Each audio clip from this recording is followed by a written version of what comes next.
तो चंद्रमा पर कदम रखकर हिंदुस्तान ने इतिहास रच दिया है और अब चांद पर प्रज्ञान रोवर और उसमें मौजूद मशीनें अपनी ताकत से नई खोज करेंगी। चंद्रयान 3 के जरिए हिंदुस्तान का यह ऐतिहासिक कीर्तिमान कई मायनों में खास है। आपको बता दें कि इस मिशन को अंजाम देने, कामयाब करने में कई सालों की मेहनत और हजारों वैज्ञानिकों का जुनून शामिल है। आइए आपको बताते हैं कि चंद्रयान 3 की वो टाइमलाइन जिसके जरिए 40 दिन में यह मिशन कामयाबी की दहलीज तक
चंद्रयान को, इसरो को और देश के सभी वैज्ञानिकों को जी जान से बहुत बहुत बधाई देता हूं, जिन्होंने इस पल के लिए वर्षों तक इतना परिश्रम किया है। उत्साह, उमंग, आनंद और भावुकता से भरे इस अद्भुत पल के लिए मैं 140 करोड़ देशवासियों को भी कोटि कोटि बधाइयां देता हूं। ये जोश, ये उत्साह, ये खुशी, ये हंसी उन कई सालों की मेहनत और गिरकर फिर उठने की लगन का नतीजा है। दुनिया के देशों के बीच चांद पर पहुंचने की होड़ के बीच भारत के धैर्य और परिश्रम की कामयाबी की कहानी कह रही है 23 जुलाई 2023 की ये तस्वीरें। विज्ञान की किताब में हिंदुस्तान की जीत की ये तस्वीरें सुनहरे पन्नों में दर्ज हो गई हैं और चांद पर हिंदुस्तान की धमक हमेशा हमेशा के लिए दर्ज हो चुकी है। This is not the work of us alone. This is a work of a generation of ISRO leadership and ISRO scientists. And this is a journey we started in Chandrayaan-1, continued in Chandrayaan-2, and Chandrayaan-2 craft is still working and doing a lot of communication work with us. And all the team that contributed to building Chandrayaan-1 and Chandrayaan-2 should be remembered and thanked while we celebrate Chandrayaan-3. भारतीय अंतरिक्ष अनुसंधान संगठन यानी इसरो के महत्वाकांक्षी चंद्रयान-3 के 14 जुलाई को प्रक्षेपण के 40 दिनों बाद आज चांद पर पहुंचा। भारतीय अंतरिक्ष एजेंसी की सटीक कैलकुलेशन के मुताबिक चंद्रयान-3 का लैंडर 23 अगस्त की शाम ठीक 6:04 पर चांद की सतह पर लैंड कर गया। मिशन चंद्रयान की कामयाबी के पीछे सालों की मेहनत और सैकड़ों वैज्ञानिकों का परिश्रम शामिल है। आज हम आपको इस पूरे मिशन की day by day detail report बताएंगे, लेकिन सबसे पहले आपको बता दें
सकता है।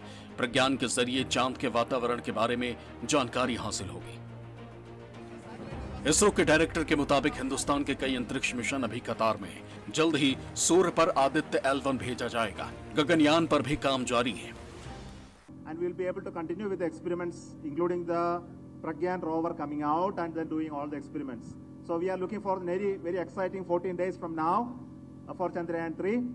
And as Honorable Prime Minister has mentioned, it is not Chandrayaan 3 alone, it is for future scientific exploratory missions. This is the beginning of a golden era.